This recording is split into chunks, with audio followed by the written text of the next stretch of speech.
Hola, muchas gracias por ver este video. Si te gustó el contenido, por favor dale like y suscríbete a nuestro canal. Si querés colaborar con nuestra producción, puedes donar abajo por Mercado Pago o PayPal.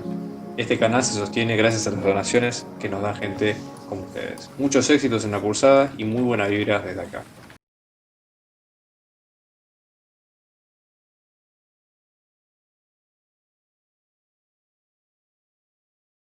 Vamos a comenzar este final de la UTN, ¿sí? Más o menos fue tomado en el año 2018 y vamos a ver un poco de qué se tratan los primeros ejercicios, ¿no? Esta primera parte tiene que ver con geometría.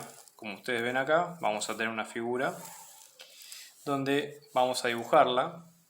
Esta es la figura completa, donde cada uno de los vértices va a tener un determinado nombre, ¿no? Por ejemplo, fíjense, en este caso los estamos mencionando de una forma un poco aleatoria, pero con la idea de, bueno, de identificar un poco las partes del dibujo. Y algo que es importante acá es que una de las partes importantes sobre las cuales vamos a tomar en cuenta este gráfico es sobre el triángulo EHN que ustedes ven acá. Lo vamos a pintar acá en naranja.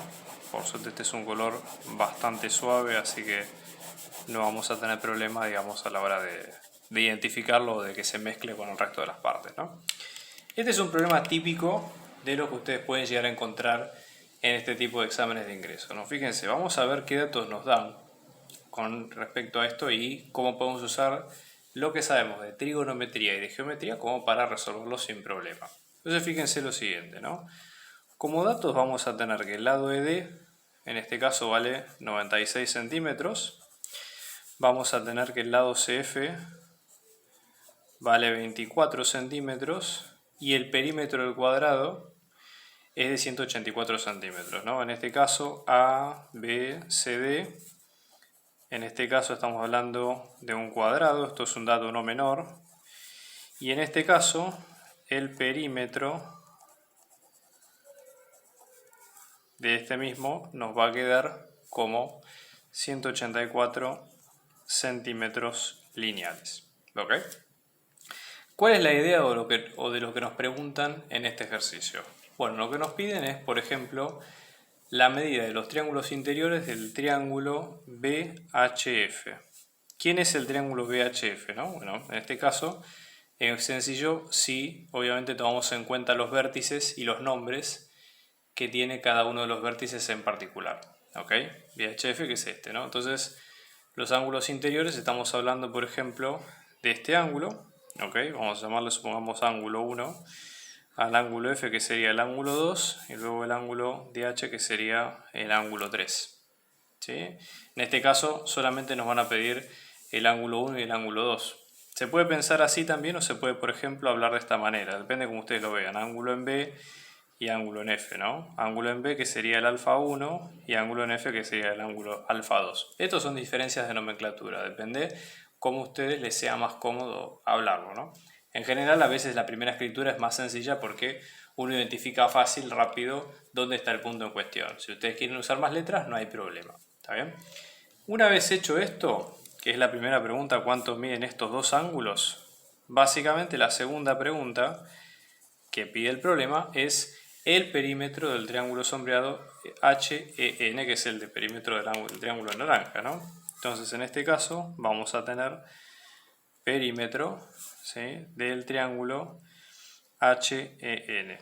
¿Sí? Esto sería una de las partes más importantes que hay que tener en cuenta. Entonces vamos a tratar de ver con los datos que tenemos cómo podemos hacer para encontrar la respuesta a este tema, ¿no? Tengan en cuenta que este tipo de problemas apelan más que nada a la creatividad que tengan ustedes para resolverlos. Entonces, no se preocupen si el método que nosotros vamos a presentar ahora es distinto o tiene diferencias con lo que ustedes vayan a hacer más adelante. Porque ya les digo, todo depende de cómo uno lo mire, ¿sí? Entonces, nosotros vamos a hacerlo de una manera que es la que nosotros planteamos, que es un camino, pero si tiene otros caminos y pueden llegar al mismo resultado, no hay problema y también está bien hecho, ¿sí?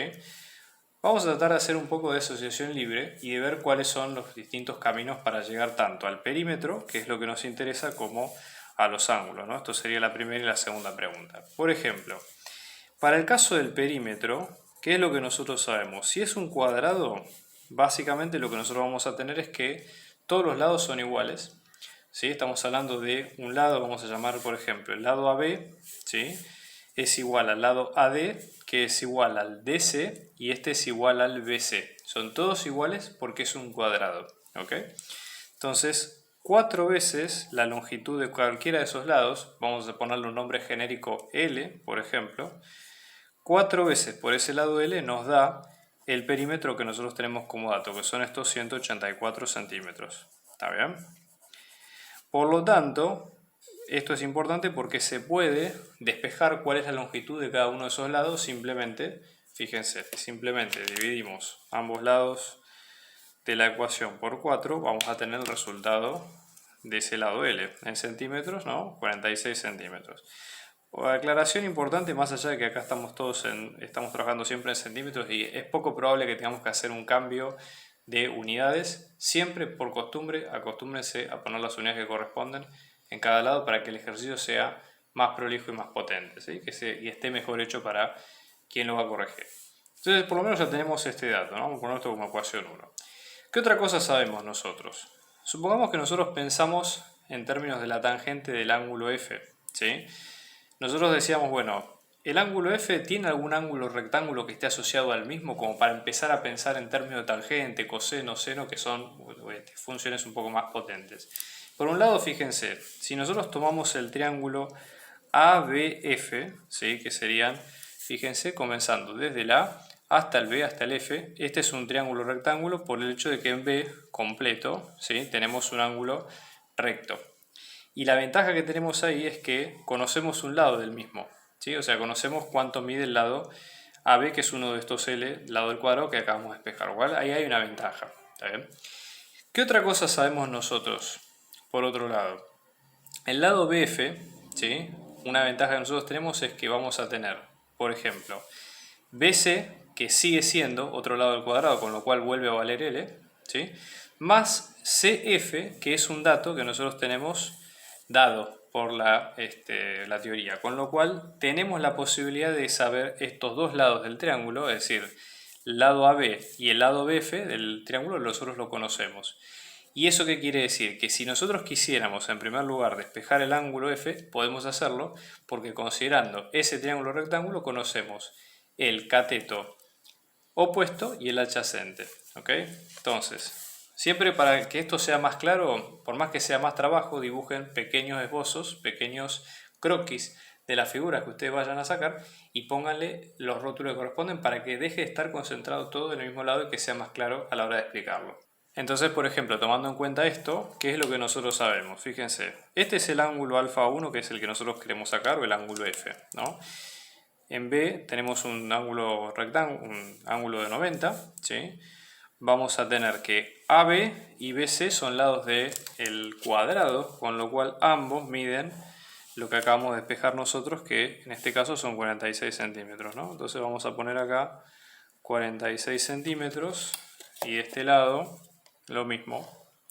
¿Qué otra cosa sabemos en este caso? Fíjense, vamos a tener para CF, vamos a tener una distancia que son 24 centímetros, ¿no? Entonces, en este caso, para este triángulo rectángulo, el cateto opuesto, parándonos en alfa 1, va a ser AB, que es dato, esto lo conocemos, y el cateto adyacente va a ser BF, que también lo conocemos porque es la suma de estos dos lados que encontramos. Con lo cual, quien relaciona cateto opuesto con cateto adyacente, siempre acuérdense, por las dudas, fórmula memotécnica SOHCAHTOA, no falla jamás. Opuesto con adyacente sale con la tangente. Así que, fantástico, tenemos todo como para despejarlo. Fíjense, la tangente del ángulo alfa 1, que en este caso es el cateto opuesto sobre cateto adyacente, vamos a tener acá 46 centímetros y acá vamos a tener 46 más 24, todo esto en centímetros, ¿no? Centímetro con centímetro se va y despejando el alfa 1, en este caso vamos a tener, o por lo menos podemos tomar directamente la tangente, no hace falta sacar el ángulo, ¿sí? En este caso la tangente nos va a quedar en 23/35, no es un número muy lindo, pero bueno, por lo menos sabemos que el ángulo este va a ser el arco tangente de esta fracción y más o menos a los decimales justos, en este caso esto nos va a quedar con 33 grados, 18 minutos y 38 segundos. ¿Sí? Este es un primer resultado, una primera aproximación muy buena, ¿tá? Y ya tenemos algo como para sacarlo. ¿Qué otro dato nosotros podemos llegar a tener en este caso? Fíjense, nosotros podemos llegar a tener otra observación de este lado, que sería la siguiente, si vamos de vuelta a la figura. Así como nosotros usamos un triángulo rectángulo en ABF, podemos usar otros. Por ejemplo, el ángulo que nos interesa, que es el B, pensemos si de esta parte podemos sacar otro triángulo rectángulo, observando la figura, ¿no? Y la figura, lo que nosotros vemos es que hay otro triángulo rectángulo que puede ser dado por BCE. ¿Cómo nos damos cuenta de esto? Porque observando la figura lo que vemos es que hay un ángulo rectángulo de esa forma en la parte C. Entonces, fíjense que tenemos algunos datos más que lo podemos llegar a sacar, ¿no? Acá ocurre algo parecido, fíjense, BC y CD ambos eran lados del cuadrado, con lo cual acá también tenemos en este lado 46 centímetros, acá también tenemos 46 centímetros y un dato más que nosotros tenemos, obviamente esto no está a escala, así que tomadlo en cuenta como un dibujo orientativo nada más, pero esta longitud sería de 96 centímetros. Claramente no está a escala esto, ¿sí? Pero obviamente la idea es hacer un croquis medianamente representativo, ¿está bien? Así que no es el punto. Pero pasa lo mismo con lo que venimos trabajando hasta ahora. Acá tenemos un triángulo rectángulo, si nosotros nos paramos en el alfa 1, tenemos la longitud de los lados, ¿sí? Que corresponden, fíjense en este caso, parándonos acá tendríamos el cateto opuesto, que es este lado, digamos el S, que se puede pensar como la suma del ED más la suma del DC, ¿sí? Y el cateto adyacente, que en este caso es el BC, que también es dato conocido. Con lo cual acá vamos a hacer lo mismo, vamos a tener la tangente, en este caso esto sería alfa 2, esto nos quedaría, fíjense, cateto opuesto sobre cateto adyacente, y en este caso vamos a tener la suma de estos dos, que son 96 más 46 sobre 46, todo esto en centímetros, que los centímetros se van, con lo cual la tangente del ángulo 2 nos vuelve a quedar una fracción no muy linda, 71/23, y el ángulo 2 despejando, que también nos queda como el arco tangente de este ángulo, esto nos va a quedar aproximadamente en 72 grados, 3 minutos y 2 segundos, ¿ok? Así que esta sería la definición. Fíjense que observando la figura, ahora que nosotros conocemos cuánto es alfa 1 y alfa 2, ¿sí? En este caso, cuando nosotros ahora sabemos cuánto es cada uno de estos, ¿cuál va a ser el punto ahora? Esta información la podemos sacar, ¿sí? para averiguar el perímetro del triángulo HEN. Y eso probablemente lo tengamos que hacer directamente, o sea, primero tenemos que averiguar otros lados de la figura. Por ejemplo, si nosotros tomamos el triángulo HNCF, ¿sí? El triángulo NCF, nosotros al tener este dato, ¿sí? Cuánto es este ángulo, y al tener el lado CF como dato, podemos calcular cuánto es NF, ¿sí? Esto sería una posibilidad. O también podemos calcular cuánto vale NC, que sería un dato importante porque gracias a esto podemos empezar a averiguar cuánto nos quedan los otros lados, ¿sí? Fíjense, si empezamos a poner líneas de cota acá, vamos a tener que LD, en este caso son los 96 centímetros que marcamos. Vamos a tener, por ejemplo, todo este lado, que es un lado del cuadrado, que son 46 centímetros, con lo cual, conociendo cuánto nos queda el lado NC, ¿sí? Podemos considerar el lado faltante, que es el DN, ¿sí? O el ND, como ustedes prefieren llamarlo, que en este caso no es otra cosa, fíjense, que la resta entre estos 46 centímetros menos lo que mida el NC. Es un paso adelante, digamos, ¿no? Porque también puede llegar a ser importante. Luego de esto, si seguimos operando, la idea sería trabajar con los datos que nos faltan más adelante. Por ejemplo, podemos sacar cuánto nos da el ángulo en E, ¿sí? Dado que tenemos los datos en alfa 1, en E y en 90. Aplicar trigonometría nuevamente para sacar cuánto nos quedan, por ejemplo, estos lados, ¿no? Y luego seguir operando de esa manera, ¿sí? Pero vamos a plantearlo de a poquito para que se entienda. Fíjense, en este caso copio el NCF. Acá nosotros para el CF tenemos 24 centímetros, ¿sí? Tenemos este ángulo alfa 1 y vamos a sacar NC. Parándonos acá, esto, en este ángulo, este sería el cateto adyacente. Recuerden siempre que el adyacente es parte del lado que forma parte del ángulo, ¿sí? Obviamente, esa sería la idea. Y NC pasaría a ser nuestro cateto opuesto, con lo cual, relacionando cateto opuesto con cateto adyacente, está la tangente, ¿no? Nosotros sabemos que la tangente de alfa 1, en este caso nos queda como NC sobre CF, ¿sí? Con lo cual de acá NC nos va a quedar como la tangente de alfa 1 por CF, ¿sí? Recomendación, aparte de despejar los ángulos, dejen también despejadas las funciones trigonométricas equivalentes, por ejemplo, tangente, coseno, seno o lo que haga falta, para que el redondeo después no los moleste con cifras y con cosas que a lo mejor no lleguen a dar exactos. Es una recomendación de buenas prácticas, ¿ok? Con lo cual acá, fíjense en este caso NC, ¿sí? Nos va a dar aproximadamente 15,77 centímetros, ¿ok? Luego nosotros vamos a tener, por ejemplo, para seguir restando los lados que habíamos dicho, DN, ¿sí? En este caso nos iba a quedar con los 46 centímetros menos NC, ¿sí? En este caso, con lo cual vamos a tener también otro planteamiento que se puede hacer es que, por ejemplo, EN se puede pensar en este caso como ED, ¿sí? Más, en este caso, DN más NC, o lo que es lo mismo, se puede pensar a EN, en este caso como S, ¿sí?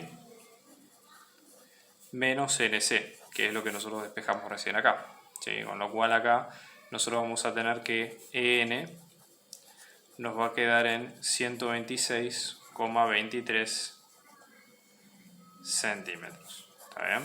Con lo cual, si miramos la figura, ya tenemos, ¿sí?, uno de los lados por lo menos del triángulo sin problema. ¿Está bien? Ahora, volvemos un segundo acá a la figura. Fíjense que vamos a tener para el triángulo, ¿sí?, en este caso estamos hablando del triángulo BCE. Nuestra idea va a ser despejar el ángulo E. Entonces, de acá, para el triángulo BCE, vamos a tener, siempre recuerden que la suma de todos los ángulos interiores da, en un triángulo rectángulo, da 180. ¿Está? Esto es una de las reglas que sirven muy bien para este tipo de problemas. ¿Está bien? Entonces acá vamos a tener el ángulo 2, que fue el que despejamos, más el ángulo en C, que son de 90, más el ángulo E que queremos despejar, que todo esto nos da 180. Despejando esto, o sea que esto nos da 180 menos 90 menos el ángulo 2, en este caso el ángulo E que habíamos despejado nosotros nos va a dar aproximadamente 17 grados con 56 minutos con 58 segundos, ¿de acuerdo? Entonces sería como parte de la idea principal.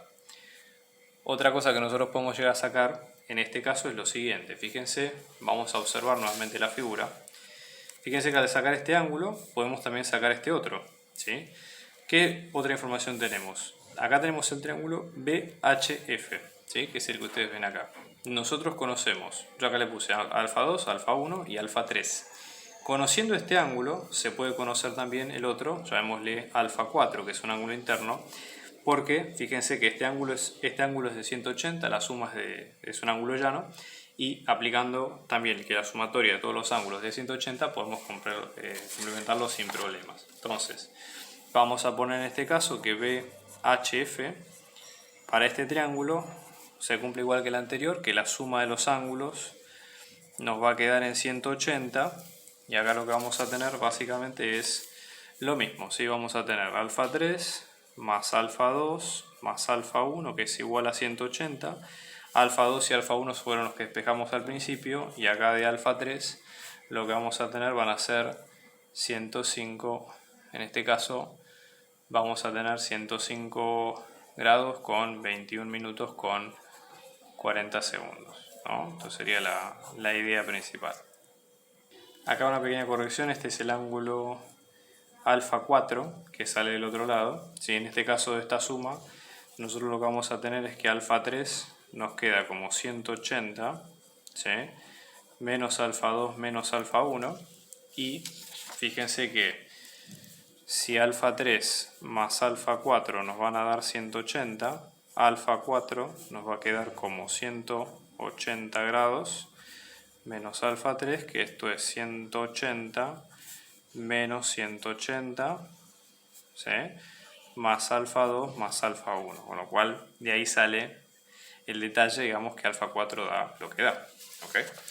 Si nosotros ahora volvemos al detalle anterior del triángulo original, el EHN, que ya tenemos como dato este ángulo, tenemos este otro, y tenemos la longitud del ángulo EN, vamos a dibujar este triángulo en particular y ubicar ahora sí los datos que tenemos en general, ¿no? Fíjense, vamos a tener desde acá, vamos a tener este ángulo, que es dato, que es el alfa 4, esto es H, esto es E y esto es N. Nosotros ahora tenemos el ángulo E, que también lo despejamos, tenemos este ángulo, ¿sí? Que vamos a llamarle ángulo N, ¿sí? Y lo que nosotros vamos a tener en este caso es que el único dato que tenemos de lados es el lado EN, ¿sí? En estos casos lo que conviene hacer es usar teorema de seno o teorema de coseno. Generalmente son teoremas que sirven para triángulos no rectángulos y se adaptan muy bien para todo. ¿Okay? ¿Cómo funciona este teorema? Bueno, para lo que es el teorema del seno, lo que ustedes tienen que hacer en este caso es básicamente pararse en un lado del triángulo y hacer el cociente entre la longitud del lado sobre el seno del ángulo anterior o viceversa. Entonces, en este caso, el lado EN, que es opuesto al ángulo alfa 4, nos va a quedar sobre seno de alfa 4, esta proporción que nos quede igual al lado HN, ¿sí? Todo esto sobre el ángulo HN es opuesto al ángulo E, así que esto nos queda como el seno de E, y luego todo esto igual al ángulo HE dividido el seno de N. Entonces, ¿qué datos tenemos nosotros básicamente? La longitud de N, tenemos el ángulo H4, alfa 4, tenemos el ángulo E, y luego por defecto se puede sacar el ángulo N. Recuerden que esto es 180 menos la suma de los otros dos, alfa 4 y E, con lo cual también pasa a ser un dato, y luego tenemos dos ecuaciones para dos lados distintos, y así que eso se puede despejar sin problema. ¿Está bien? Fíjense en este caso, por ejemplo, HN pasaría a ser la longitud de EN, ¿sí? Todo esto por el seno de E, ¿sí? Todo esto por dividido el seno de alfa 4, que en este caso el dato nos va a dar, en este caso, como 40,34 centímetros, ¿está bien? Y luego vamos a tener que HE, en este caso, nos va a quedar como EN, ¿sí? Todo esto sobre seno de alfa 4 y también por seno de N, que recuerden esto lo podemos calcular porque habíamos despejado primero la cuenta de este lado, ¿sí? Que acá nos queda, en este caso, como 109,4 centímetros. Entonces, una vez despejado esto, el perímetro básicamente ¿qué es? Es la suma de todos los lados, ¿ok? Entonces, en este caso vamos a tener que el perímetro, para que ustedes tengan una idea de HEN, nos va a quedar como la suma de HN más HE más EN, con todos los datos que nosotros tenemos a continuación, ¿no? 126,23 más 109,4 más 40,34, todo en centímetros. Y finalmente la cuenta final nos va a quedar como 275,97 centímetros. ¿Okay? Y esa sería un poco la idea de este ejercicio. Fíjense, usar geometría, usar más que nada la imaginación y el resto un poco de análisis deductivo, pero con esto saldría sin problemas.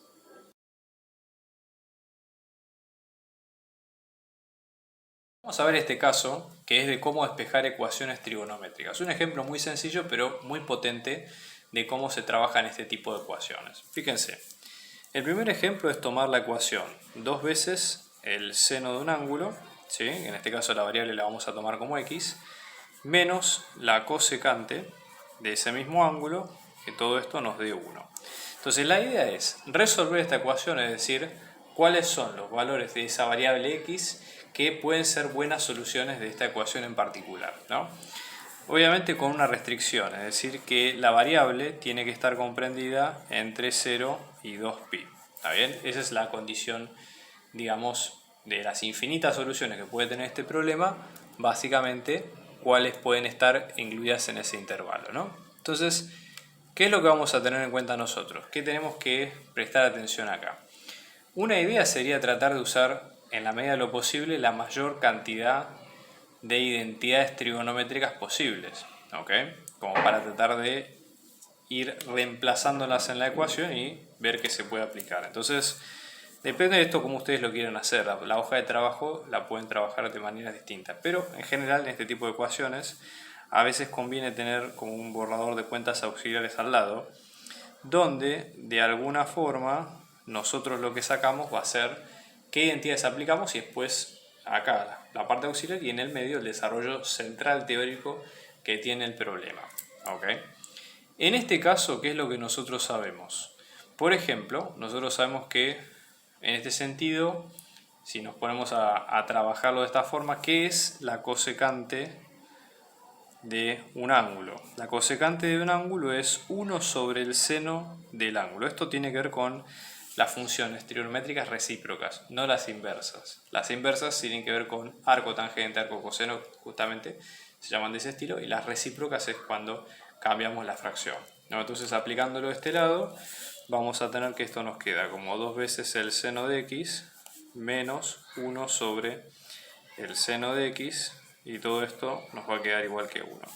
Luego, una forma de operar esto sería tratar, en la medida de lo posible, de buscar un denominador común, ¿sí? O mismo también hay varias opciones. Se puede hacer una resta de una fracción y buscar un denominador común, o también, mismo si tenemos un solo denominador distinto de 1 en toda la fracción, algo que también es posible es, por ejemplo, multiplicar ambos lados de la igualdad por seno de x.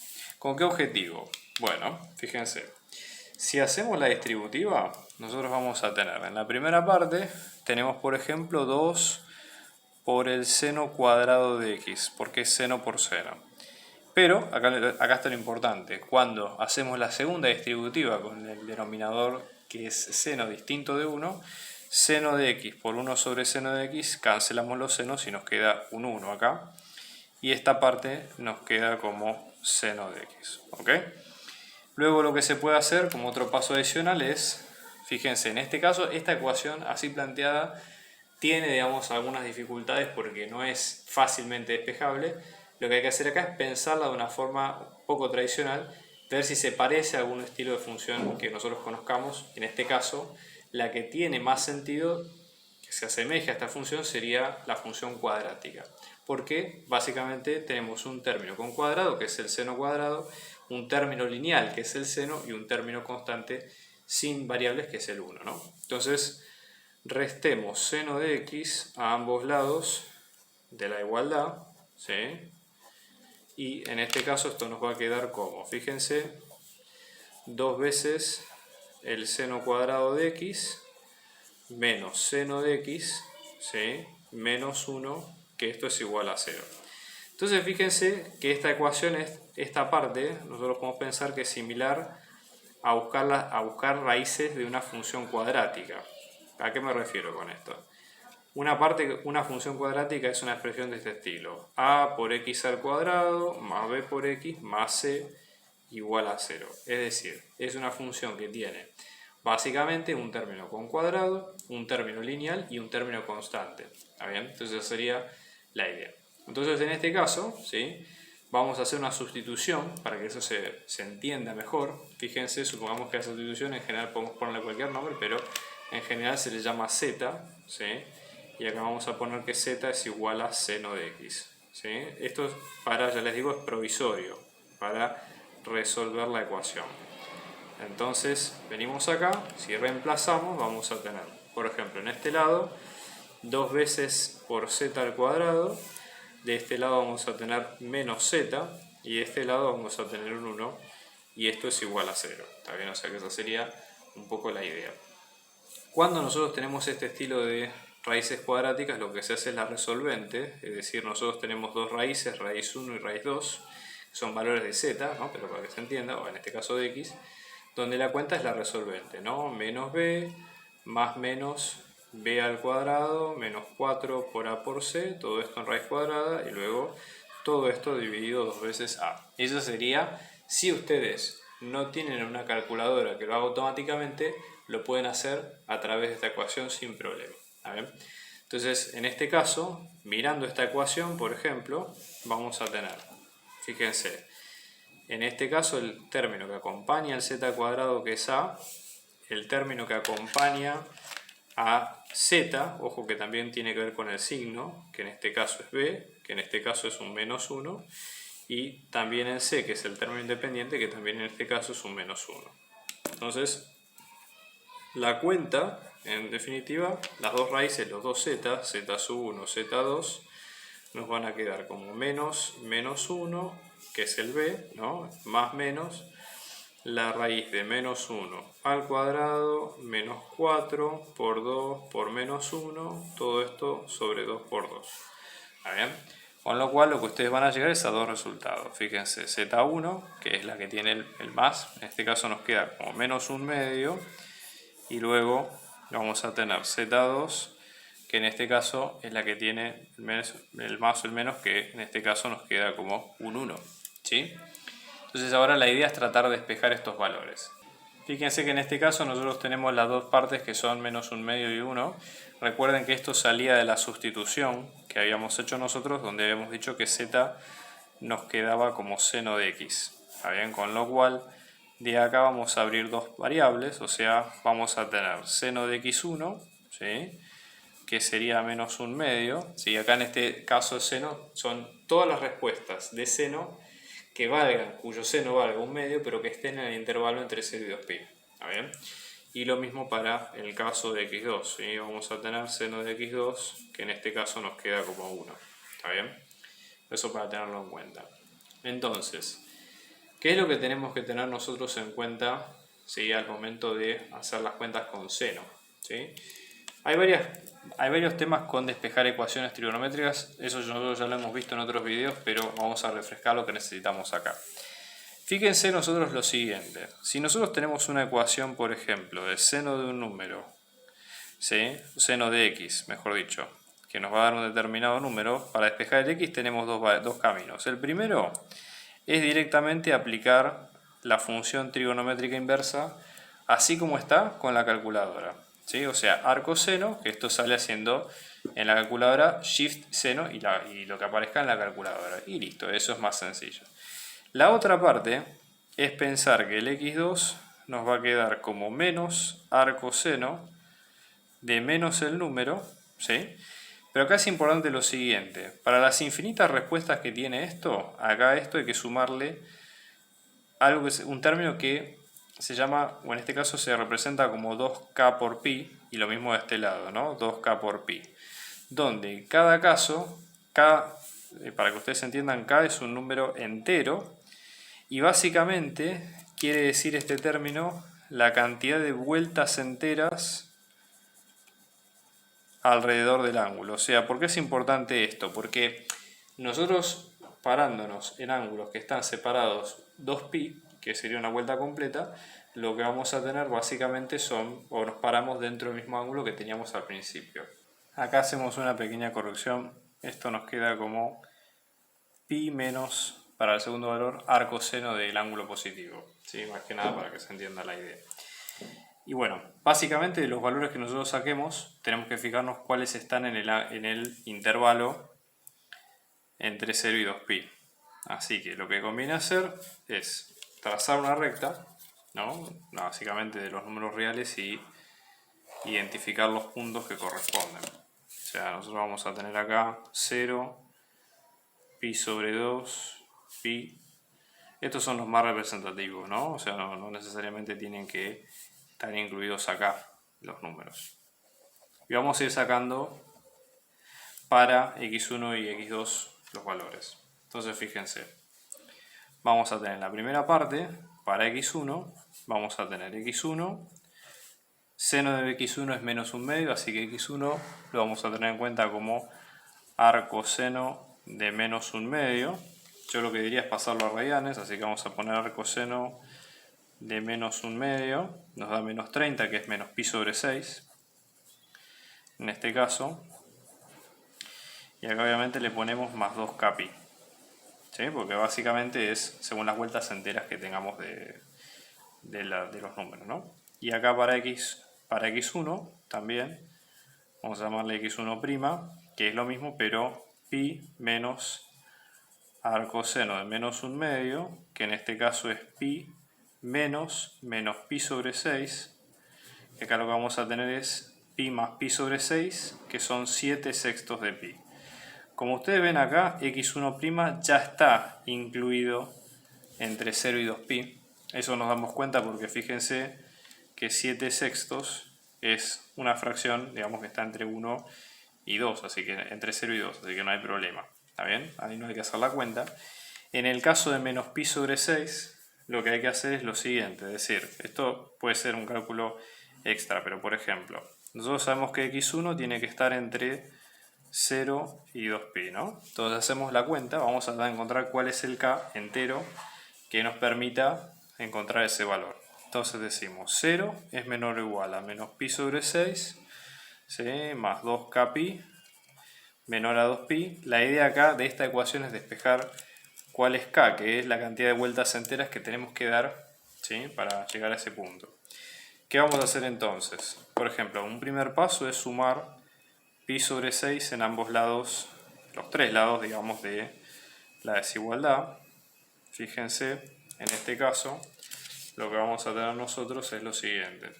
Fíjense, en este caso, esto nos queda como pi sobre 6 menor o igual a 2k pi menor o igual a 2, que son 12/6, más un pi, que son 13/6 de pi. Y luego, en este caso, dividimos ambos lados por 2pi, los tres lados, ¿sí? Como para definir cuál es el k correspondiente. Pi con pi se nos va, lo mismo de este lado y lo mismo de este otro, ¿no? Fíjense que el número que nosotros estimamos está entre 1/12 y 13/12, ¿sí? El único número entero que está en ese rango es el 1, ¿sí? Fíjense que 1/12, si ustedes lo expresan en forma decimal, estamos hablando del 0,08 aprox, ¿no? Y 13 dividido 12, que nos da 1,08, con lo cual k tiene que valer 1. Si k vale 1, ¿cómo nos queda esto? Fíjense, en este caso x1 nos va a quedar como menos pi sobre 6 más 2 por 1 por pi, que esto es menos pi sobre 6 más 12/6 de pi, que en este caso esto nos va a quedar, ¿sí?, en 11/6 de pi, que es una respuesta posible, ¿está bien? Con lo cual x1 nos queda como 11/6 de pi. Nosotros vamos a ir anotando todas las respuestas y después vamos a poner el conjunto de solución completo, ¿está bien? Una vez que nosotros tenemos esto, ¿sí?, vamos a ir con x2, que es el otro valor. Recuerden que teníamos que seno de x2 nos quedaba como 1, ¿sí? Este es un valor un poco más sencillo, pero de todas formas lo vamos a sacar. Fíjense, x2, primero que nos queda como arcoseno de 1 directamente. Vamos a chequear si este valor está entre, obviamente, 90, que son pi sobre 2, así que sí, está de hecho entre 0 y 2pi, así que no hay problema. Y luego vamos a sacar x2', que es pi menos el resultado del primero, que en este caso es pi menos pi sobre 2, que fíjense, nos va a dar un solo ángulo, pi sobre 2. Así que la respuesta coincide en ambos casos. Acá no hace falta sumarle el 2k pi, si quieren lo pueden hacer, pero ya les digo, como la respuesta ya está ok, si ustedes repiten todo el desarrollo, que pueden hacerlo, pero ya les digo, lo único que van a lograr es encontrar que k vale 0. O sea, no hace falta que lo hagan en forma completa. ¿Está bien? Esa sería la idea importante en este caso. Con lo cual, como conjunto solución, ¿qué es lo que vamos a tener? Que los x pertenecen en este orden a pi sobre 2 en el primer lugar, luego tenemos a 7/6 de pi, y luego tenemos a 11/6 de pi. ¿Está bien? Entonces esas son todas las soluciones posibles.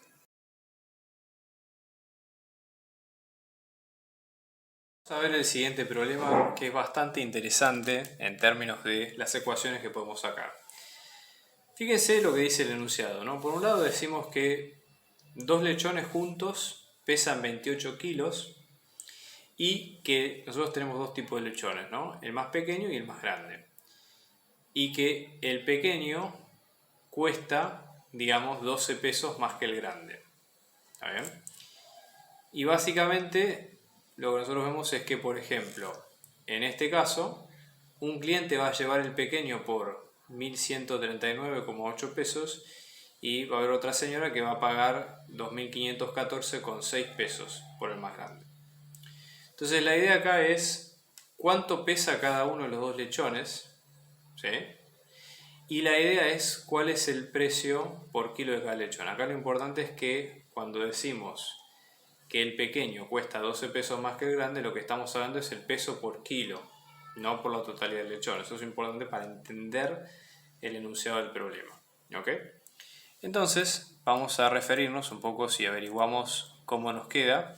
La idea sería la siguiente. Vamos a ponerle nombre a cada tipo de lechón en particular. Supongamos que vamos a llamar X, ¿sí? En este sentido, al lechón pequeño. Y luego vamos a llamarle Y al lechón grande. Esto ya les digo, nombres pónganlo a gusto de ustedes, ¿sí? Eso no hay problema. Acá estamos haciendo algo más tradicional, ¿sí? ¿Cuál es la idea que hay que tener en cuenta? Por ejemplo, acá podemos hablar de pesos, podemos hablar de pesos por kilo, podemos hablar de montos de dinero. Lo importante en esta cantidad de problemas es tratar de empezar, ¿sí? En la medida que uno pueda, a pensar las ecuaciones con las unidades correspondientes. Después ustedes se van a dar cuenta que la mayoría de los problemas se pueden pensar a través de las unidades y se pueden resolver más deductivamente a través de eso, con lo cual no es tan difícil. Pero bueno, por lo menos para arrancar al principio. Pensemos primero en términos de los pesos por unidad, ¿sí? O sea, básicamente de lo que sería el precio por kilo, ¿sí? En este caso, nosotros vamos a saber que el precio por kilo del pequeño va a ser el precio por kilo, en este caso, va a ser el peso del grande más 12, ¿no? Esto es un primer dato que nosotros sabemos.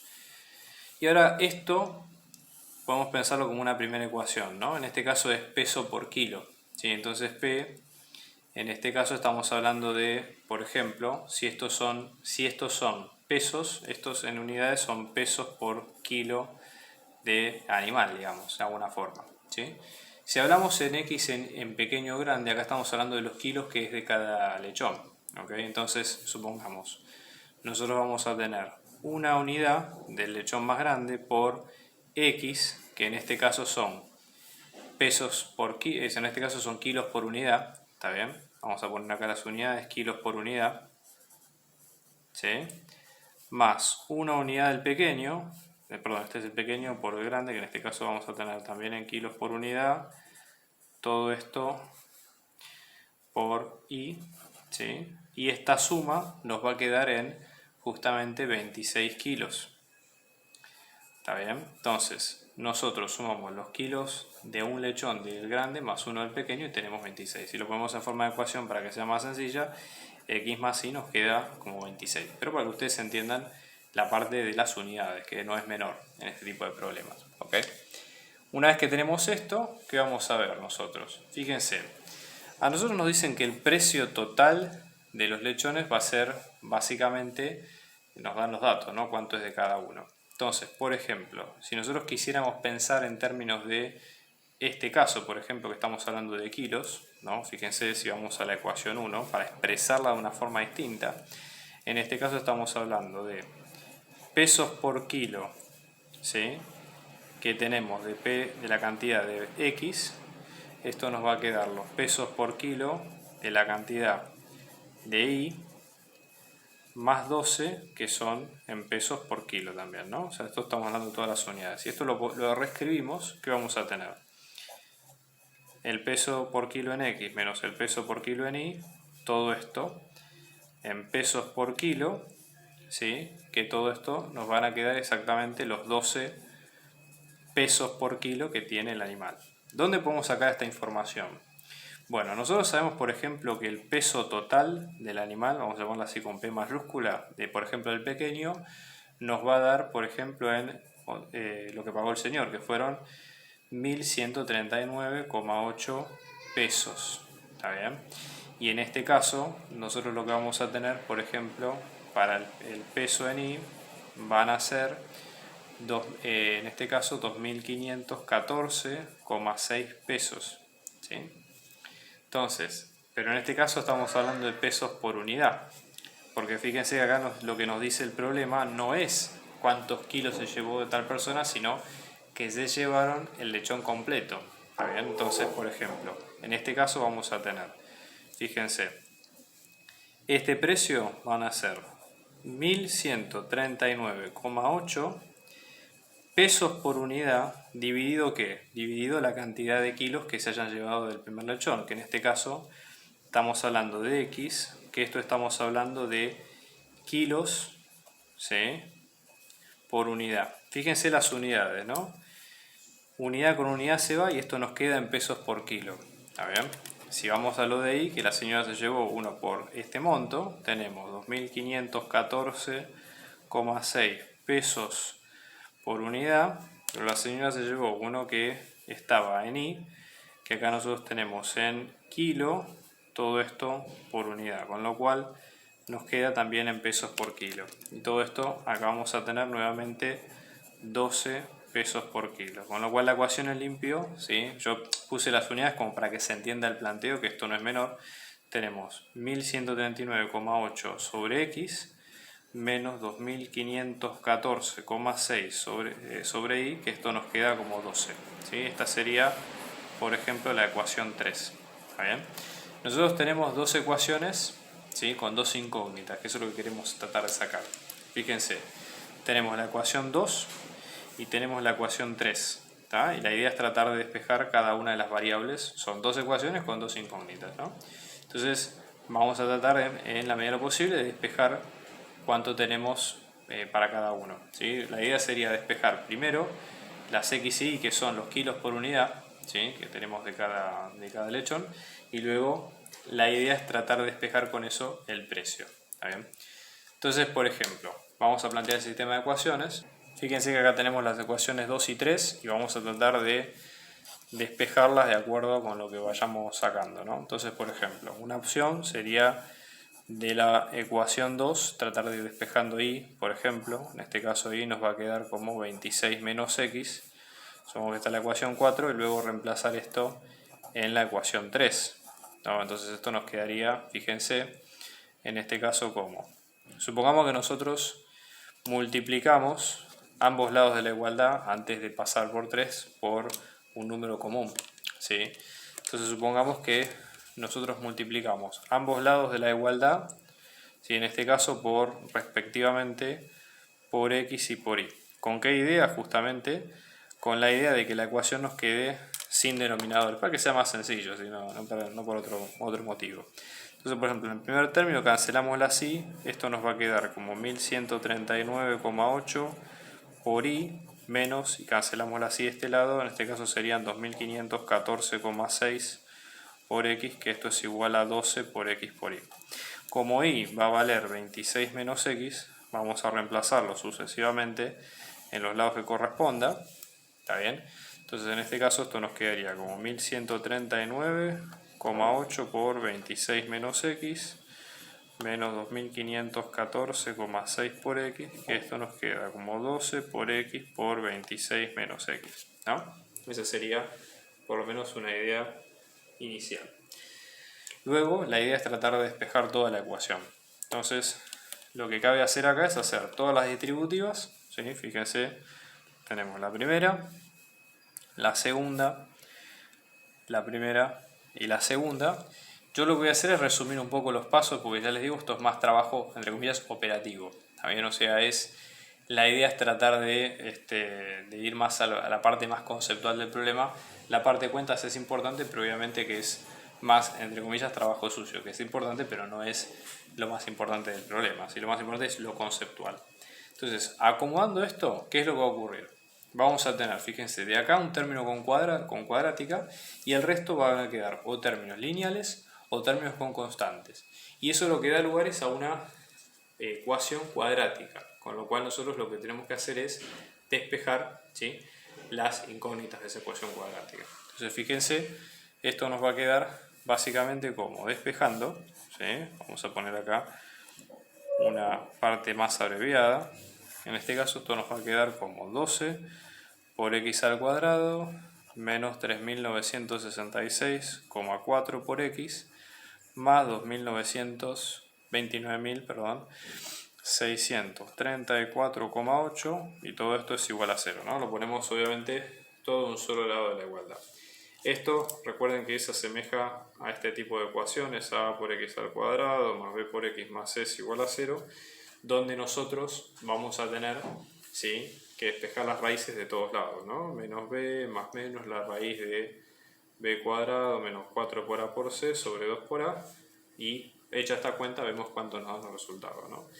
De acá que vamos a tener que el x1 nos va a quedar la primera respuesta como 7,6484, ¿sí?, kilos en este caso, y x2 que nos queda como 322,885 kilos. Digamos, numéricamente no son malas ninguna de las dos respuestas, lo que hay que hacer es chequearla y validarla con la primera ecuación que teníamos nosotros, ¿no? Que obviamente si este es el peso del pequeño, ¿cómo es el peso del grande?, ¿no? Que es el del y.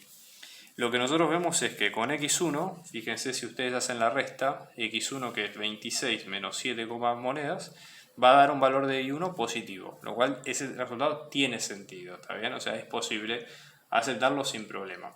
Si nosotros tomamos la segunda respuesta, que es la de x2, que nos da un peso bastante grande, reemplazándola acá con 26 menos 322, lo que nos da es un valor negativo, con lo cual no tiene sentido esa respuesta. O sea, no, matemáticamente sí, pero no para el problema que estamos viendo nosotros hasta ahora. ¿Está bien? ¿Qué es lo que encontramos nosotros hasta ahora, hasta el momento? ¿Sí? En este caso, vamos a tener, por ejemplo, que x1 nos queda como 7,6484 kilos, si vamos a usar 3 decimales en este caso, y en este caso nos queda, reemplazando en 26, 18,352 kilos. ¿Está bien? Lo que falta hacer ahora es calcular cuánto nos quedan los pesos por kilo. Así que habíamos dicho al principio. Fíjense, en este caso vamos a tener el peso en x, que eran los 1139,8, ¿sí?, pesos por kilo en este caso, y acá lo que nosotros vamos a tener que son los 7,648, en este caso son kilos por unidad, ¿sí? Entonces fíjense, acá perdón, esto es unidades, ¿eh? Estos son los kilos por unidad, con lo cual fíjense, unidad con unidad se nos va. Vamos a hacer la cuenta. En este caso tenemos 1139,8 dividido 7,648, que en este caso nos quedan en 149,02 para el precio de x, ¿no? 149,02, y en este caso estamos 0,3, en este caso que es en pesos por kilo de unidad. ¿Está bien? Y ahora peso en y, misma cuestión, nos queda 2.514,6 pesos, ¿sí?, por unidad, y en este caso vamos a tener los 18,35, en este caso kilos por unidad, lo cual unidad por unidad se va y vamos a tener el precio en y, que esto nos queda, ¿no? Hacemos la cuenta, vamos a ver cuánto nos da, y esto vamos a tener 137,02 pesos por kilo. ¿Tá? Y estos serían efectivamente los dos precios que pregunta el problema.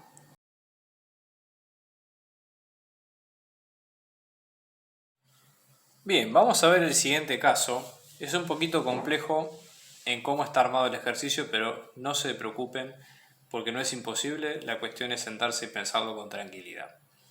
Tenemos el siguiente dato, ¿no? Nosotros vamos a tener una función g, vamos a llamarle, donde en este caso es una función clásica común de las, digamos, de una sola variable que ustedes ven en las universidades de análisis 1, y básicamente en este caso g de x es un polinomio de grado 3.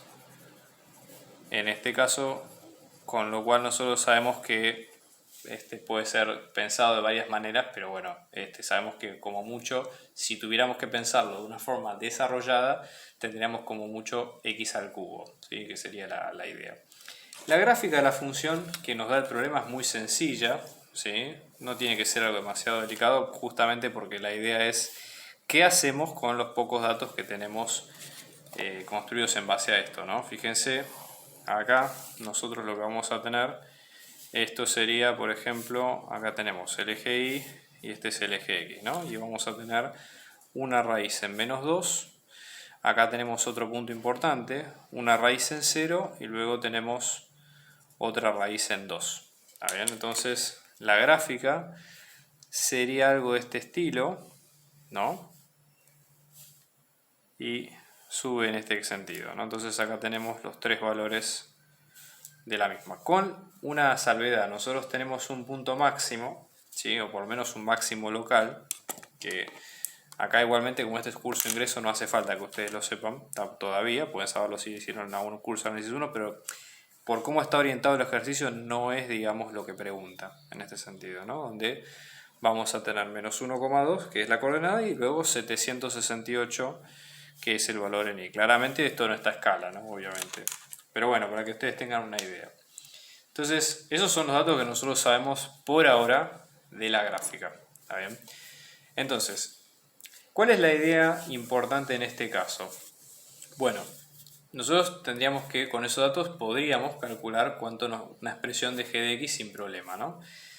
Porque la idea es, una vez que nosotros tengamos esto, ¿sí?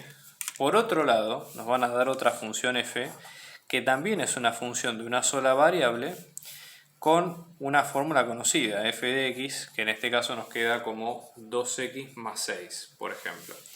Y nosotros sabemos que vamos a tener una función h, que en este caso es la función compuesta de g compuesta con f, ¿sí?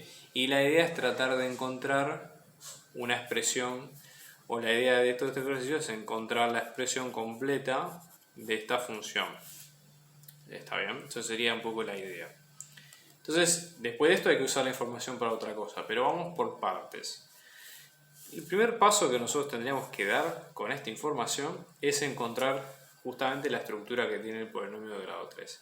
Si ustedes han visto polinomios antes en la escuela o en otro lado, ustedes vieron que son expresiones que se pueden pensar de varias maneras. Por ejemplo, una forma factorizada, ¿sí?, de un polinomio sería, nosotros conociendo la cantidad de raíces que tiene, por ejemplo, supongamos, nosotros tenemos la primera raíz que es menos 2, después tenemos la tercera raíz que es 0 y después tenemos la tercera raíz que es 2. Lo que se puede hacer es pensar el polinomio en términos o en términos factorizados de esa forma. Entonces vamos a tener x menos la primera raíz, después tenemos x menos la segunda raíz, todo esto por x menos la tercera raíz. Esto es lo que se llama la forma factorizada de un polinomio. ¿Está bien? Y en general, ya les digo, hay varias maneras. Tenemos la forma polinómica, después depende si el polinomio es de grado 2, de grado 1, tiene otras variantes también. Pero ya con que sepan esto es más que suficiente, no se hagan problema. ¿Está bien? Entonces, es lo que más nos conviene encargarlo de este lado, ¿sí? Porque tenemos todos los datos servidos como para ya reemplazarlos y tener la expresión. Ahora, ¿qué es, por ejemplo, el escalar a de la función? Bueno, el escalar a básicamente lo que es una parte de ajuste que lo que nos dice es dónde están las variantes o dónde cambia la fórmula de la función según lo que nosotros vayamos recorriendo, ¿sí?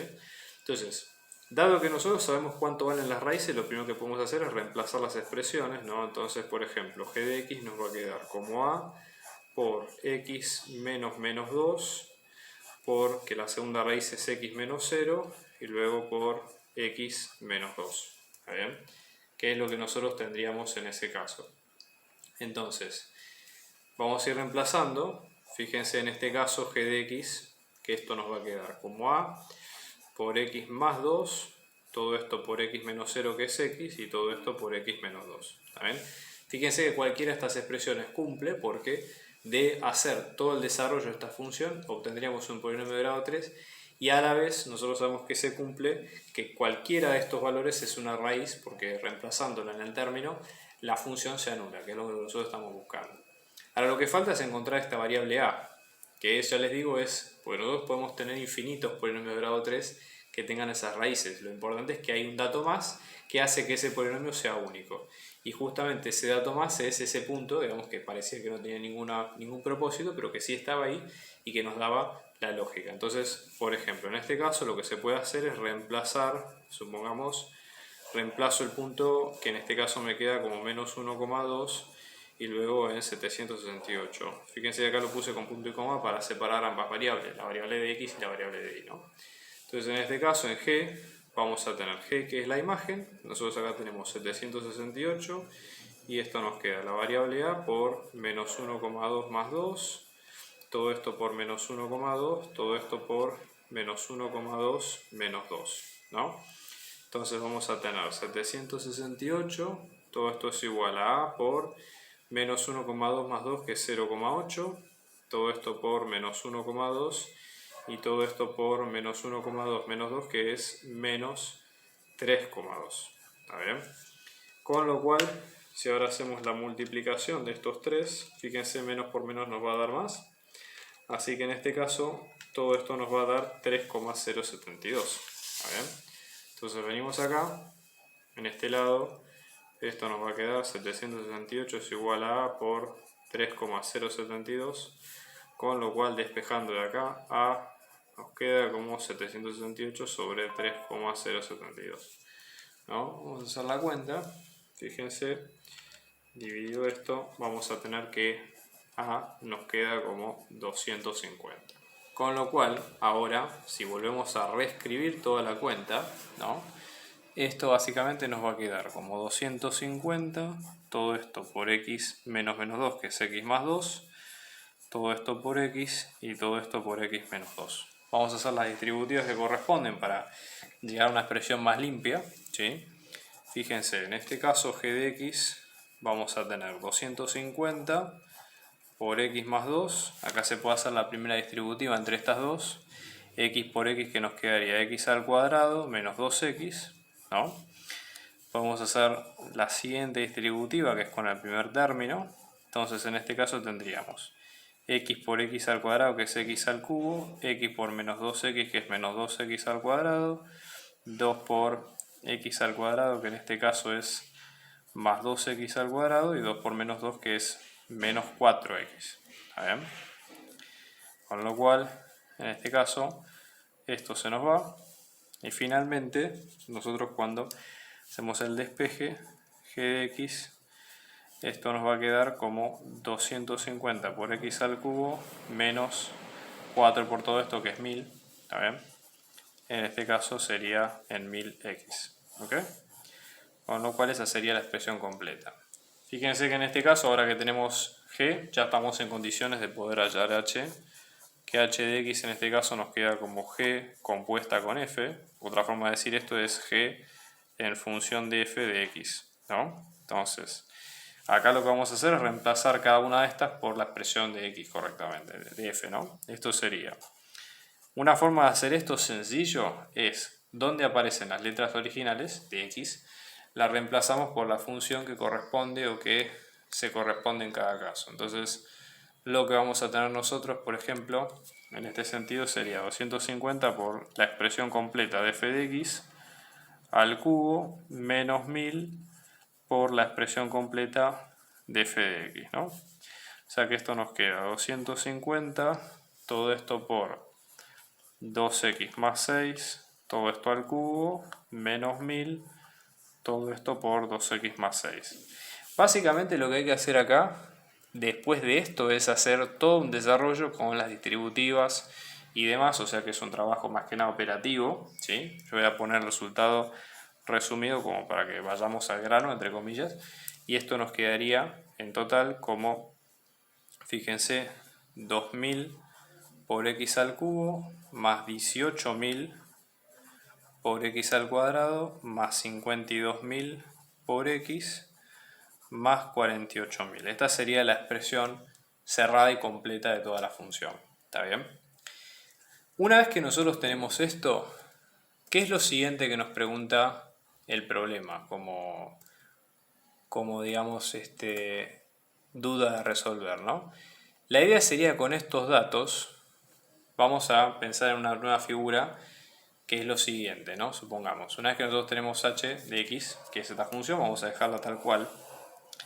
Fíjense lo que nos dicen, ¿no? Por ejemplo, en este caso tenemos un prisma. Fíjense, acá ustedes van a tener no todas las longitudes, pero ¿qué es lo que nosotros sabemos? Por ejemplo, hay un lado, este lado por ejemplo que mide x más 4, y el lado del fondo, que en este caso esto nos va a quedar como x más 3. ¿Está bien? ¿Qué es lo que nosotros tenemos que encontrar en base a esto? Básicamente la altura del prisma, que también obviamente por estar todo en función de x nos va a quedar en función de x obviamente. Esto nosotros podemos llamarlo como una función, vamos a llamarle a de x. ¿Está bien? Y la idea sería que lo que nosotros encontramos recién de h de x es el volumen del prisma. ¿Está bien? Entonces, de h de x, ya que esto representa el volumen, nosotros tenemos que pensar cómo se puede calcular ese volumen. En este caso, el volumen se puede pensar como la altura total del prisma por la longitud de la base por la altura de la base. ¿Sí? H en este caso sería la función a de x, b en este caso que sería x más 4 y h que sería x más 3. También es indistinto esto, pero no hay problema. ¿Está bien? Con lo cual, si nosotros de esta ecuación queremos despejar a de x, ¿qué tenemos que hacer? Tenemos multiplicando estos dos monomios, con lo cual de ambos lados de la igualdad hay que sacarlos, hay que pasarlos dividiendo, ¿sí? Y ver más o menos cuánto nos queda, ¿no? Fíjense, dividimos en este lado y en este otro, y lo que vamos a tener, cancelando acá, es que a de x nos va a quedar como h de x dividido como x más 4, todo esto por x más 3. Entonces, ¿qué es lo que se puede hacer acá? Una de las opciones es tratar de desarrollar este polinomio que está en el denominador como para ver cuánto nos queda y hacer de hecho la división larga con h. ¿Sí? Entonces fíjense, como cálculo auxiliar, en este caso esto nos va a quedar como x más 4, fíjense, en este caso vamos a tener, por ejemplo, x más 4, todo esto por x más 3, hacemos la distributiva, fíjense, vamos a tener x al cuadrado más 3x más 4x más 12. O sea que esto nos quedaría como x al cuadrado más 7x más 12, ¿no? Eso sería el del denominador. Entonces, por ejemplo, ahora vamos a proceder a dividir h con este polinomio que va a ser el dividendo. ¿Sí? Vamos a hacer la cuenta completa. Entonces, la idea sería, en este caso, hacer, fíjense, h de x dividido todo el polinomio anterior. Entonces vamos a tener 2000 por x al cubo más 18.000 por x al cuadrado más 52.000 por x más 48.000, todo esto dividido el polinomio que encontramos recién, que es x al cuadrado más 7x más 12. ¿Está bien? Y vamos viendo cuánto nos queda en cada uno de los valores. Esto la idea es ir tanteándolos un poquito. ¿Ok? Entonces, por ejemplo, lo primero que se puede hacer es multiplicar en la primera parte para llegar de x al cuadrado a x al cubo. Como no tenemos escalar, ponemos 2000 y directamente con 2000x, porque x por x al cuadrado queda como x al cubo, ¿no? Entonces, fíjense, esto por esto vamos a tener 2000 por x al cubo. Esto por esto, 2 por 7 es 14. Acá vamos a tener 14.000 por x al cuadrado. Y acá vamos a tener 24, ¿sí? 1000x, ¿no? Todos por ahora positivos. Y luego la idea es hacer en primer lugar la resta. Entonces esto nos va a quedar con 0x al cubo de este lado. 18 menos 14, que en este caso nos queda como 4000. ¿Está bien? Y luego 52 menos 24, en este caso van a quedar como 28.000x. Y también que ya que estamos, bajamos el último término independiente. Y acá tenemos los 3. Vamos a multiplicar por el que sigue. En este caso la idea es llegar a un cuadrado, con lo cual directamente, ¿sí?, con un término podemos hacerlo. Fíjense, en este caso podemos tener 4000 a secas. 4000 por x al cuadrado queda como 4000, ¿no? Fíjense después, esto nos va a quedar, en este caso por 7, que queda 28.000. Y luego en 12, que también queda 48.000. ¿Está bien? Entonces, al momento de hacer la resta, ¿cómo nos queda esto, no? Todos los términos positivos, acá se van a cancelar todos, ¿sí? Con lo cual es bueno, no necesariamente tiene que ser así, pero la resta si da 0, es una división entera en este caso, y la resta da 0, con lo cual vamos a tener que la altura nos va a quedar como 2000 por x más 4000. Y esta es, de hecho, la función final a la cual quiere apuntar el ejercicio.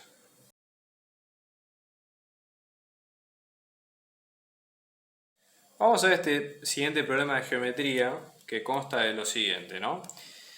Nosotros sabemos que J e I son los puntos medios de cada lado del rectángulo. Y sabemos los segmentos cuánto miden. Entonces, por ejemplo, JB, en este caso, este segmento mide 48 centímetros, ¿no? Vamos a ponerlo acá. Con lo cual, también se infiere que si J es la parte del medio, digamos, de todo este segmento, todo este otro segmento que ustedes ven acá también mide 48 centímetros, ¿ok?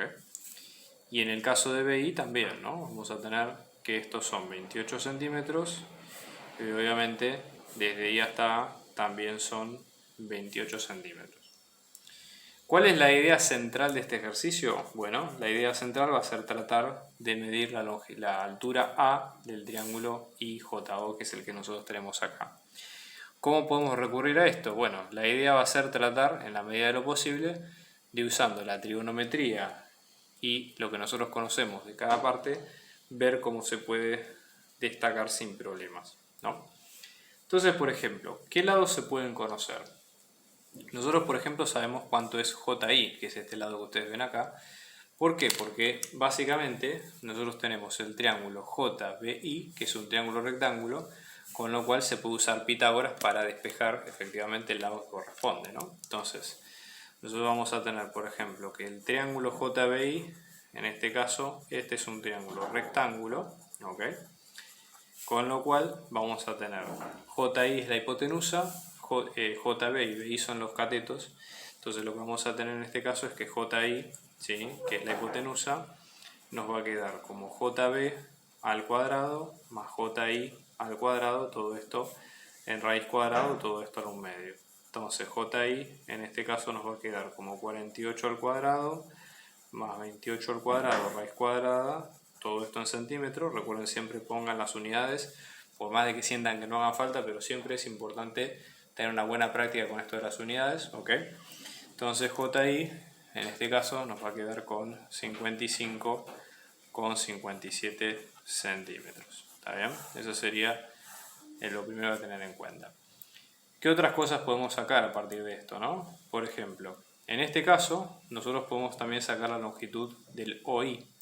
¿Por qué? Porque fíjense, en este caso el triángulo OIA, que es el que ustedes ven acá a continuación, también es un triángulo rectángulo, con lo cual también vale el hecho del teorema de Pitágoras. O mismo también podrían valer los teoremas de seno y coseno, que son para distintos tipos de ángulo, por ejemplo.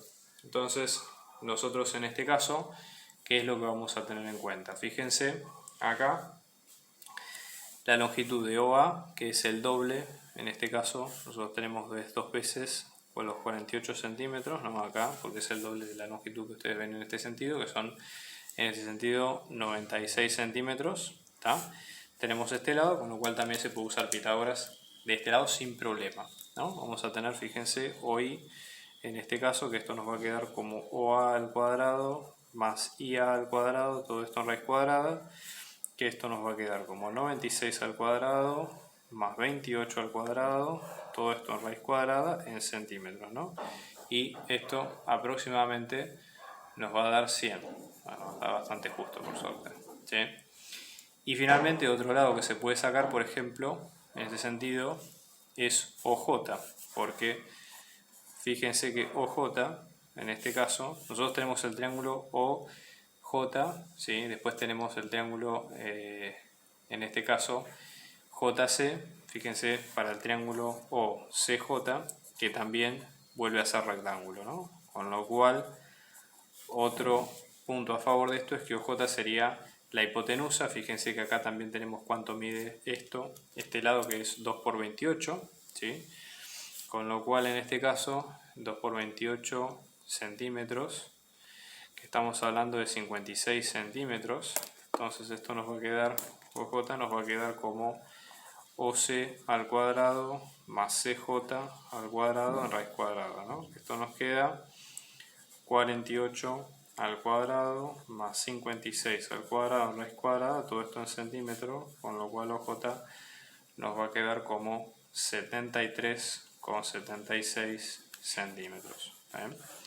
Bueno, ¿qué es lo importante de esto? O sea, una vez que nosotros tenemos todos los datos, ya la idea sería empezar a trabajar con todos los, con los ángulos, ¿no? Y con los longitudes de los lados también. Fíjense que nosotros sabemos del triángulo OJI, que es el que nos interesa, todos los datos. ¿Qué otra cosa podemos llegar a saber en este sentido, ¿no? La idea sería tratar de empezar a trabajar con algún ángulo que nos permita despejar el lado A. Entonces acá viene lo que es el teorema del coseno, ¿sí? Vamos a marcar, yo lo voy a marcar, lo voy a subrayar el triángulo que nos interesa, que es el OJI, ¿sí? Acá en naranja. ¿Cuál es la idea? Supongamos nosotros no conocemos ninguno de los ángulos, pero sí conocemos todos los lados. A veces uno dice, bueno, ¿cuál es mejor, el teorema del seno o el teorema del coseno? Y lo bueno que nosotros tenemos con el teorema del coseno es que si nosotros sabemos todos los lados, podemos despejar sin problema, digamos, las variantes extra. ¿Está bien? Entonces, por ejemplo, aplicando el teorema del coseno para este triángulo, ¿sí? ¿Cómo es el teorema del coseno? Básicamente nos paramos en este ángulo, el lado opuesto haría, entre comillas, de hipotenusa, los otros dos de catetos y luego la corrección que le corresponde a cada caso. Esto tómenlo entre comillas porque lo estoy explicando para que se entienda el concepto. No es algo académico, esto es solamente conceptual. No lo repliquen en un examen, por favor. Entonces, para el triángulo OJI, en este caso, lo que nosotros vamos a tener es que vamos a aplicar el teorema del coseno, ¿sí? Para que ustedes entiendan, digamos, el tema de los ángulos. Vamos a tener OJ, ¿sí? Al cuadrado nos va a quedar la suma de los otros dos al cuadrado, ¿sí? JI más OI cuadrado, y luego la resta entre dos veces, ¿sí? En este caso JI, ¿sí? Por OI por el coseno del ángulo en cuestión. Y la idea es despejar todo esto, ¿no? Vamos a reemplazar las unidades. Fíjense que en este caso nos va a quedar como 73,76 al cuadrado, ¿sí? Todo esto que nos va a quedar a 55,57 al cuadrado, más 100 al cuadrado, porque esto es lo que mide cada uno de los lados, menos 2 veces 55,57, ¿sí? Por 100, todo esto por coseno de i. De acá de todo esto se despeja cuánto es el coseno de i, y de acá lo que se saca es que el ángulo i nos va a quedar con 46 grados, 31 minutos y 13 segundos. ¿Está bien? Luego de esto, la idea sería tratar de ver cuánto nos queda el seno de i. Fíjense ahora, en este caso sí estamos en condiciones de poder sacar los datos correspondientes, porque fíjense, volvemos a copiar el triángulo. En este caso, supongamos este punto, vamos a llamarle, supongamos D, ¿sí? Si a este triángulo lo volvemos a copiar, no, en este caso lo voy a copiar en perspectiva, esto nos quedaría J, I y D, y acá tenemos el lado A, que es el que queremos sacar. Nosotros sabemos cuánto nos queda JI, porque eso lo sabemos, y acá tenemos cuánto nos queda con I. Entonces, en este caso, ¿sí? Fíjense, del lado que nosotros conocemos, que es el JI, y del lado que queremos saber igual, que es el A, y del ángulo que conocemos, esto sería cateto opuesto y esto sería hipotenusa, ¿sí? Con lo cual, cateto opuesto e hipotenusa están relacionados por el seno, ¿sí? Entonces, seno de este I nos va a quedar como A sobre JI, ¿está bien? Con lo cual A nos va a quedar como la longitud del JI, todo esto por el seno de I, ¿está bien? Con lo cual de acá, reemplazando los valores, esto nos va a quedar aproximadamente en 40,32 centímetros. ¿Está bien? Haciendo todas las cuentas. Y ese sería el resultado final de esta parte.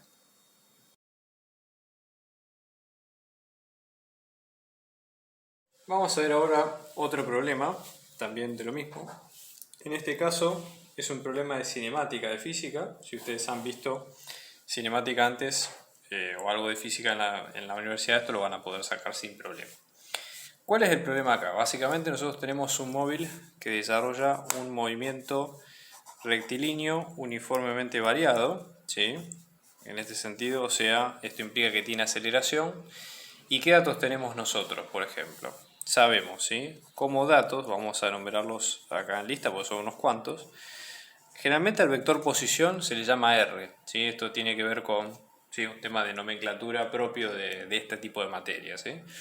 La posición inicial que tiene el móvil, en este caso, va a ser, fíjense, en X en menos 100 y en Y en 0 metros. ¿Está bien? Esto sería al principio.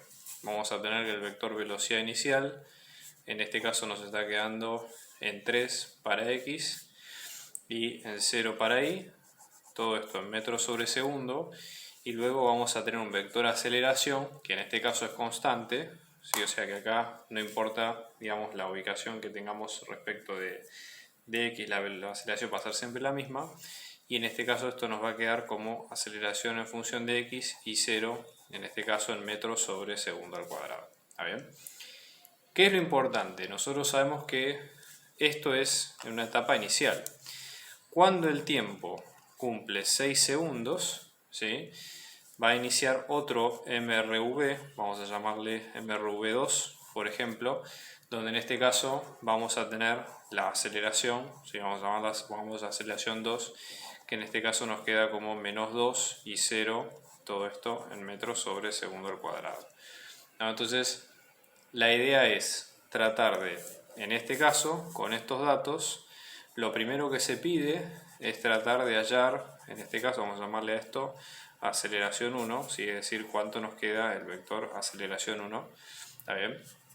Y en el otro sentido, la idea va a ser tratar de encontrar el tiempo, ¿sí?, para que vuelva a tener el mismo vector posición que el instante inicial. Pero eso vamos a hacerlo, digamos, en una segunda etapa, que es cómo encontramos primero la aceleración en 1, ¿no? Nosotros lo que sabemos es que, por ejemplo, tenemos una posición inicial, tenemos un vector inicial, una velocidad inicial y tenemos la aceleración, ¿no? Entonces, esto, si ustedes no han visto la parte de integrales y demás, no hay problema, se puede desarrollar, ¿está bien? No hace falta que ustedes recurran a eso para poder sacarlo, pero supongamos este tipo de problemas de MRV y de MRU tienen un tipo de ecuaciones muy características que en lo cual se puede trabajar, ¿no? Entonces, por ejemplo, la velocidad en función de X, ¿sí?, en este caso, nosotros tenemos todas las primeras partes, ¿sí?, que estoy pintando acá en naranja, son con la coordenada X, que ustedes ven aquí. Y por otro lado, las coordenadas que estamos pintando en rojo son coordenadas en Y. ¿Está bien? Con lo cual se observa justamente que hay una leve diferencia entre las dos. Entonces, por ejemplo, la velocidad de X en función del tiempo, nos interesa esta porque la velocidad de Y hasta ahora no cambia, no hemos visto grandes detalles, ¿está bien? Entonces esto nos va a quedar como su velocidad inicial, ¿está bien?, respecto de X, más la aceleración en X por tiempo, ¿está bien? ¿Qué es lo que nosotros sabemos? Que a los 6 segundos, ¿sí?, esto se va a frenar, con lo cual, si nosotros sacamos, esto lo pongo en forma vectorial, si no, esto, una vez que tenemos la expresión fija, ponemos los versores que corresponden, en este caso es el versor Y, ¿está bien? Entonces, una vez que nosotros tenemos esto, ¿sí?, vamos sacando las componentes de velocidad que requerimos, ¿no? Sabemos que la velocidad, si se detiene a los 6 segundos, esto queda en 0, con lo cual la velocidad de X a los 6 segundos, esto nos va a quedar la velocidad inicial, en este caso son 3 metros sobre segundo, más la aceleración de X por los 6 segundos, que todo esto nos queda como 0 metros sobre segundo. ¿Está bien? Restamos 3 metros por segundo en ambos lados y tenemos la aceleración de X por los 6 segundos, que esto nos queda menos 3 metros sobre segundo, y luego pasamos dividiendo y la aceleración de X nos va a quedar como menos 3 metros sobre 6 segundos por segundo, con lo cual acá vamos a tener menos 0,5 metros sobre segundo al cuadrado, ¿no? Todo esto obviamente, si lo ponemos en forma vectorial, queda apuntando en y solamente en el versor y, que es el versor de x, ¿está bien? Con lo cual, lo que vamos a tener es que el vector aceleración, como tiene dos componentes, el vector aceleración A1 va a ser la componente en x, que en este caso van a ser menos 0,5, y en el componente en y van a ser 0 metros sobre segundo al cuadrado, que es la unidad común de las dos. A ver. Eso por un lado. Después, ¿qué es lo que nosotros sabemos en la segunda parte? Lo que nos pide en la segunda parte el problema es encontrar cuánto tiempo pasa a partir del instante inicial en el que vuelve a tener el mismo vector posición del instante inicial. O sea que vuelve a pasar por este punto, que en este caso es el menos 100, 0.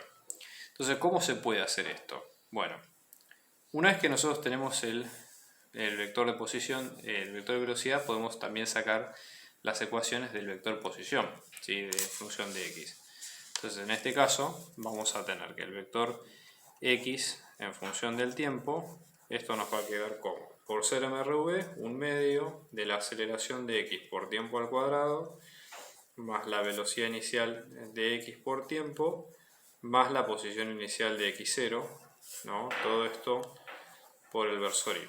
Entonces, reemplazando, esto nos va a quedar como un medio por menos 0,5 metros sobre segundo al cuadrado por tiempo al cuadrado, más la velocidad inicial, que van a ser 3 metros sobre segundo por tiempo, más la posición inicial, que acá está puesto como menos 100 metros sobre menos 100 metros a sec, ¿no? Pero esto va a durar hasta los 6 segundos, cuando ahí empieza el cambio, ¿sí? de posición. Entonces, básicamente, ¿cuánto sería la posición final de este movimiento? Que son a los 6 segundos, ¿no? Entonces vamos a reemplazar, esto es menos un medio, por menos un medio, que en este caso es menos un cuarto, ¿sí? De metros sobre segundo al cuadrado, todo esto por 6 por 6 es 36 segundos al cuadrado, más 3 metros sobre segundo por los 6 segundos, ¿sí?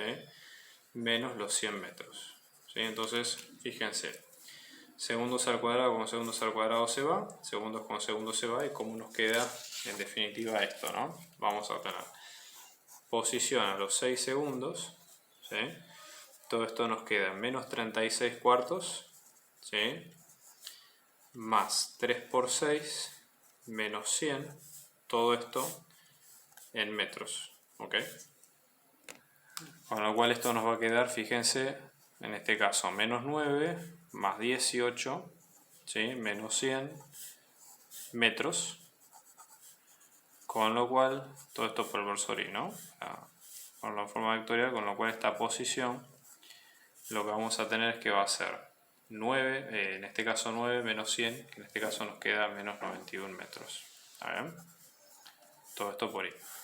Entonces ahora armamos la ecuación de la segunda parte, que es en este caso con la posición que teníamos a los 6 segundos.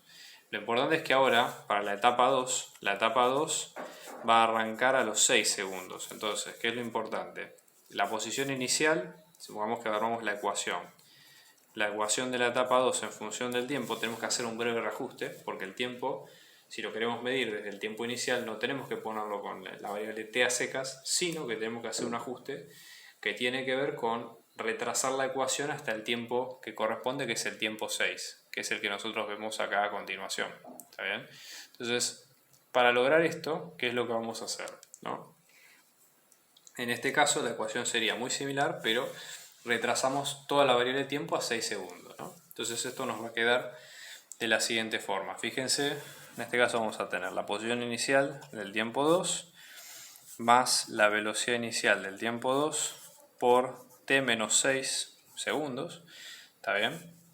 Y luego acá vamos a tener más un medio, la aceleración 2 por t menos 6, todo esto al cuadrado. O sea, con esto garantizamos que obviamente todo esto se puede trabajar sin problema. Fíjense que todo esto está en el versor y. Como dato importante de lo que sacamos recién, ¿qué es importante?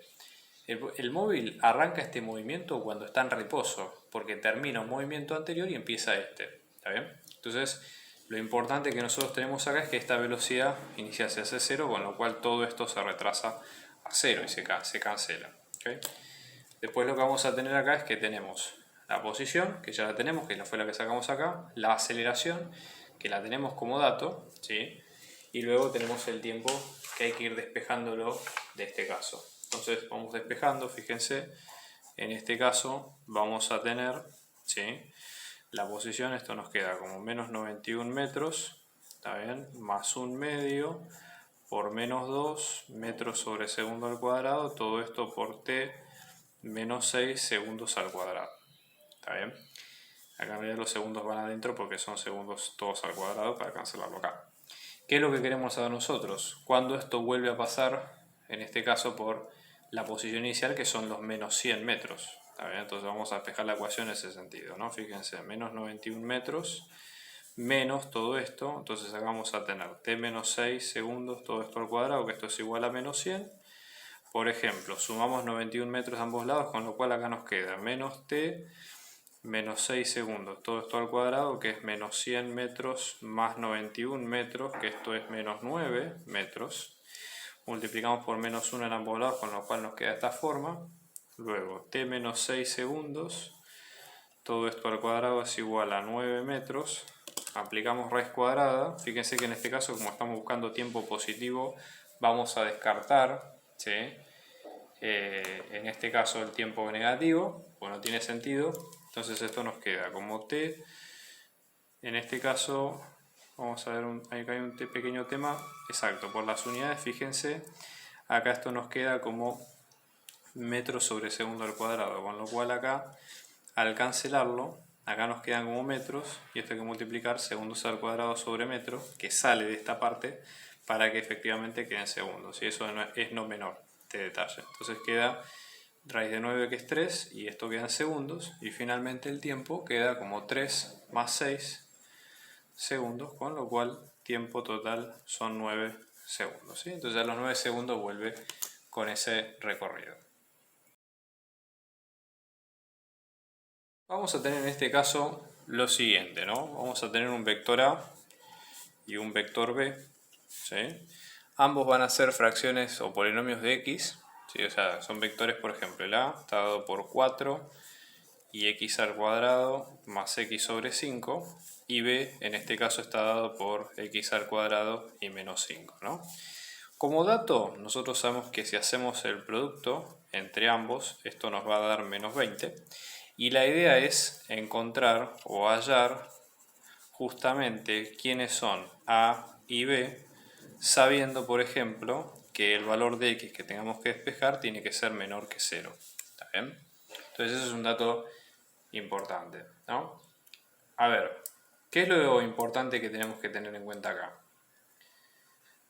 ¿Cómo se hace un producto entre dos vectores?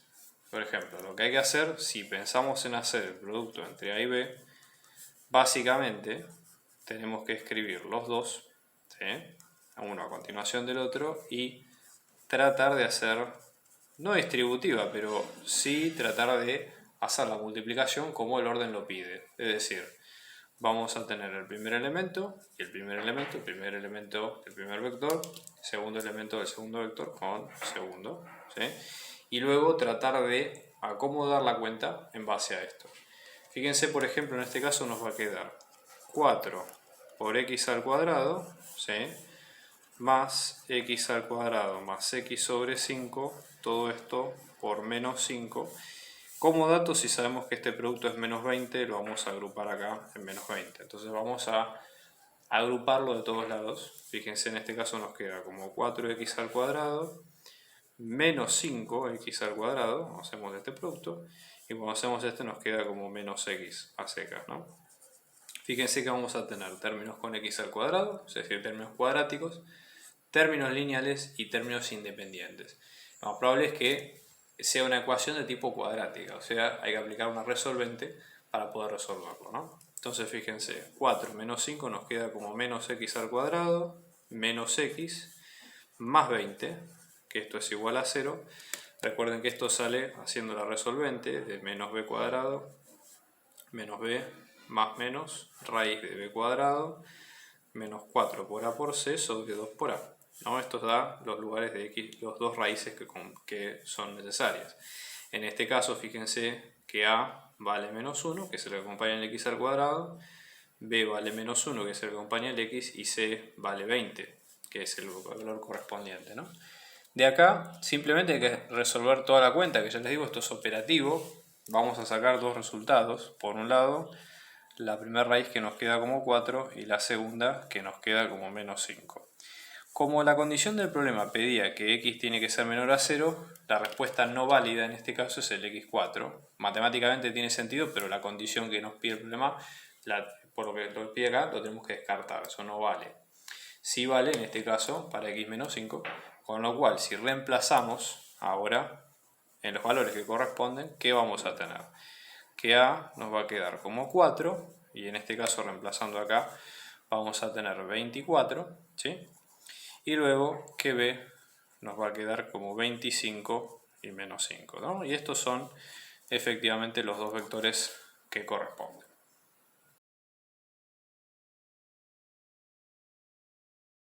A ver ahora, último caso, fíjense lo siguiente, ¿no? Vamos a tener un vector que vamos a llamarle R, ¿sí?